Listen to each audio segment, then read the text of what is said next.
Hey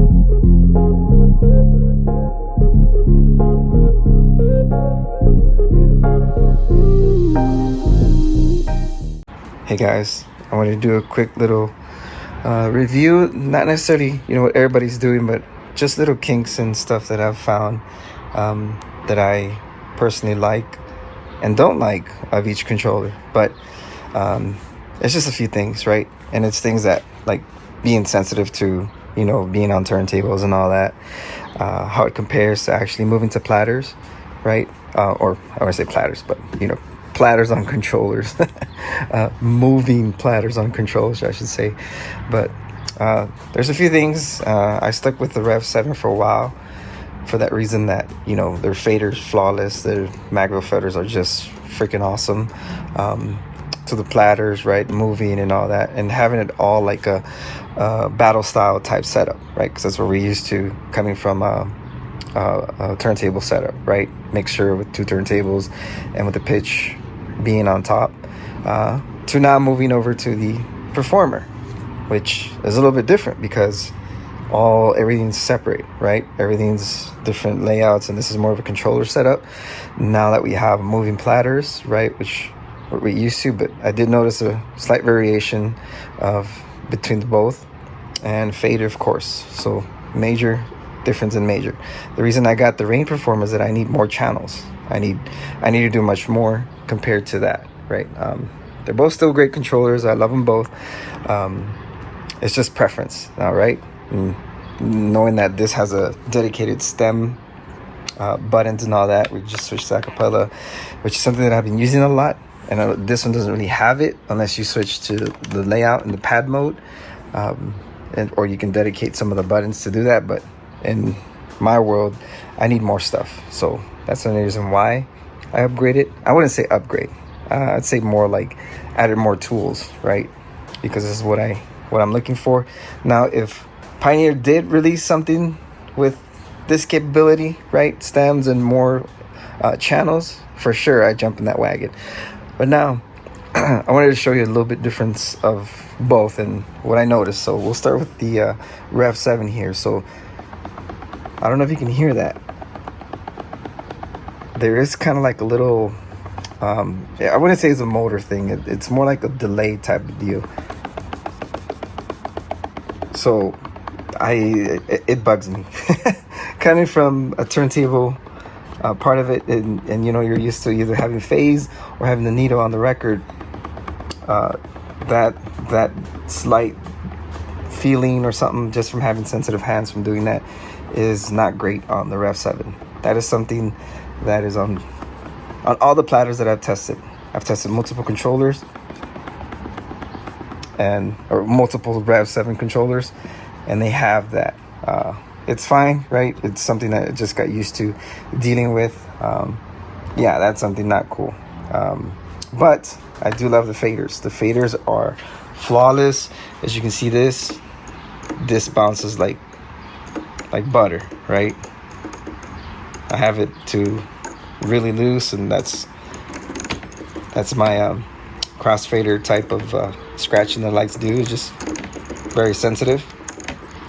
Now, the one on the Performer, we'll go to the Platter. So I did like that there is none of that bounce back you heard on the Rev 7.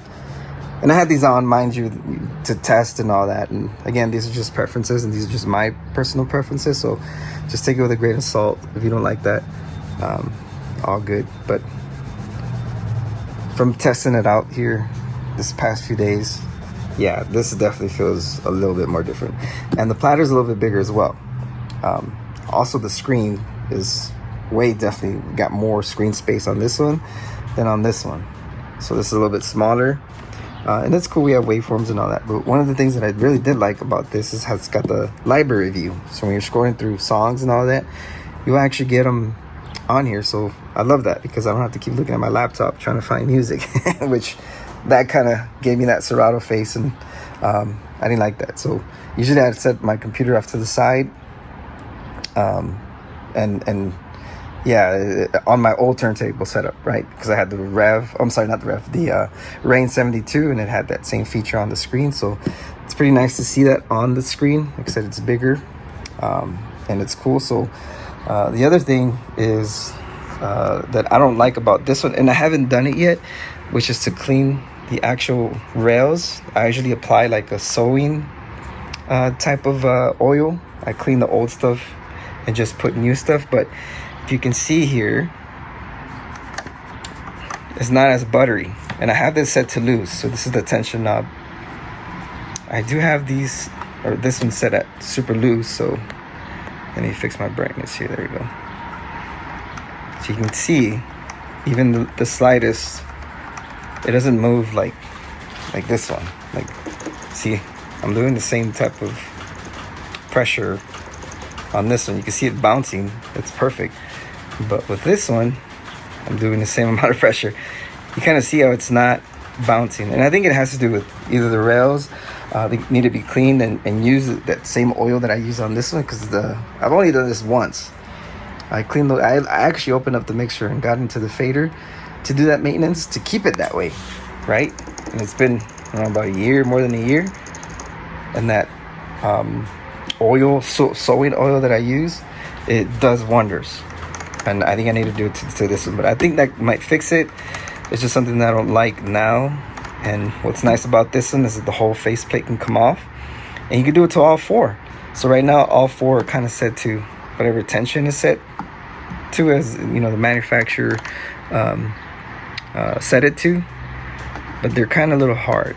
So what I do like about this is that they're all separate, so you can actually replace them with innovators. So RANE did say that they're going to have compatibility with innovators or third-party faders, which hopefully we'll see that come here soon from Innovator. But you can do it to all 5 faders, which is cool. But one of the things that I don't like about this specific controller is that at the moment. Otherwise, having the 4 channels is something that I was looking for, and having the dedicated stems, right? Mind you, it's a little bit different layout, right, than we're used to, but I'm just, gonna learn it. It's just something that I have to do because I get, to gigs where I have to use a controller. It's either, the older Pioneer controllers or whatever, so I kind of already got used to it. So yeah, the other part of it that did change drastically, for me at least, is that this still has like the old turntable setup where you press play, it'll have like that slow startup. And when you're trying to mix and all that, when you're trying to get music aligned in Serato or whatever to get play on time, when you hit that play button, it has that slow startup and then it goes. And I think it's just something built into the actual board. But the RANE Performer, when I was doing testing, once you hit that play button, it will start like freaking right away. It will do it like instantly, so you don't even have to worry about that slow start time, because I think it does it more internally in the software than it does it on the actual board of the RANE Performer. That if you hit start, it just it mixes just perfect. So that's one of the things that I do not like about this Pioneer, is that I'd have to have it as a silent cue, right? I have to have the platter spinning, right? And then when I was ready to mix in the next track or drop it on the one, or I hit silent cue, and then press the cue point to where it started. That way it starts on time. This doesn't do that. This automatically just freaking starts right away. So yeah, there was another one. The other one was, the motors. You can actually turn off the motor. So there is a little motor function there. So you can mix without the platters on, so which is cool. The other part, you can't use the platter while it's in mix mode in Serato, right? You're playing songs or whatever.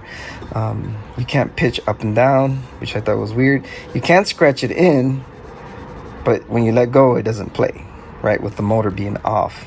The motors are always on.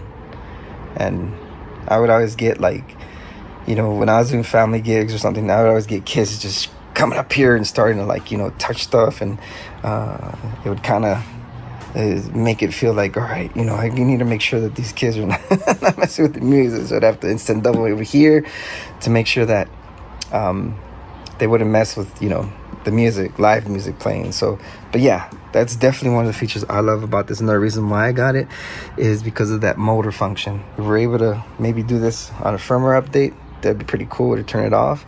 The other comparison I did want to make was the cases. So I do have Pro X cases.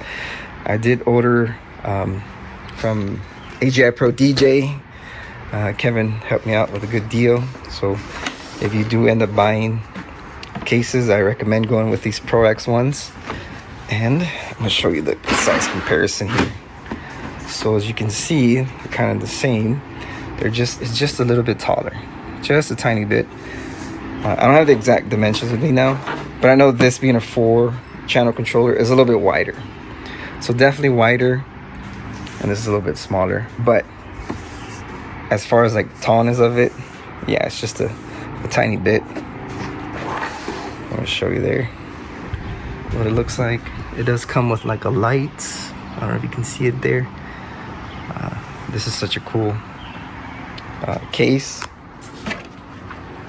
The whole reason too is that I have my mics in there, I have all the wiring, and I have a dock. So this is a cool dock, a Thunderbolt dock that I just connect to my MacBook. It has already the charger and cable for it. Well, not charger, but power adapter, right, to charge everything that I need to. That red cable is that chroma cable. It's already hooked up to the controller right back here. So all I gotta do is show up with one cable, hook this up to the MacBook, and it connects everything aside from the SSDs or the external hard drives. So yeah, this is a RaneFour case, so it fits perfectly. The major difference now is it's only a millimeter difference, right?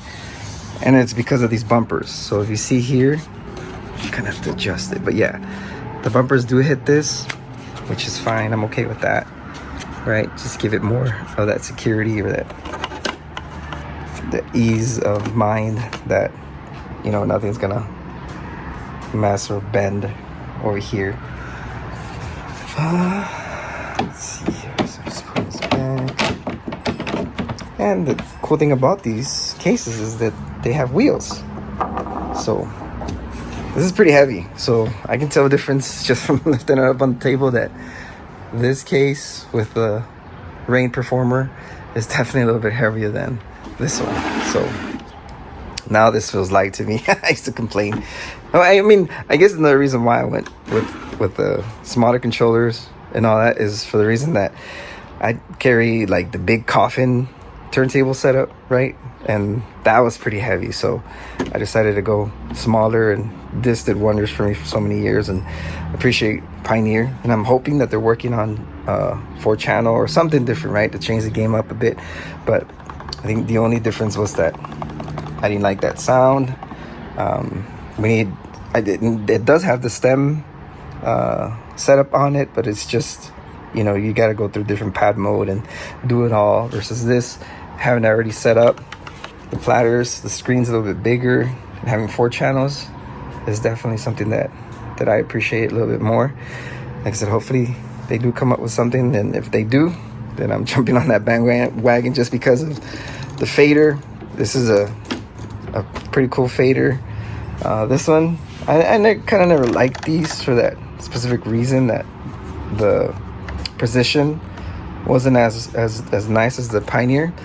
And that's because this has more like a software type of application where you can adjust the contour. Like you can adjust millimeters of contour, like even from there to there. You can have it sharp, or there's like 1,000, I wouldn't say 1,000, a few options in the software utility that allows you to change that.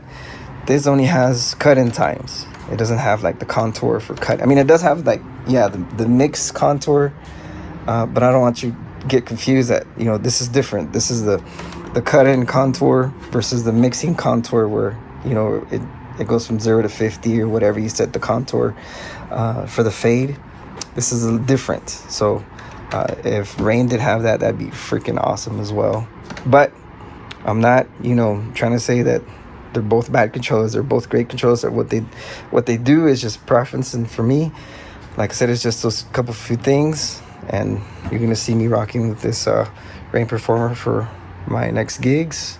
So I'll be posting updates and videos and all that stuff on my socials, so look out for that. And if you have any questions, please let me know.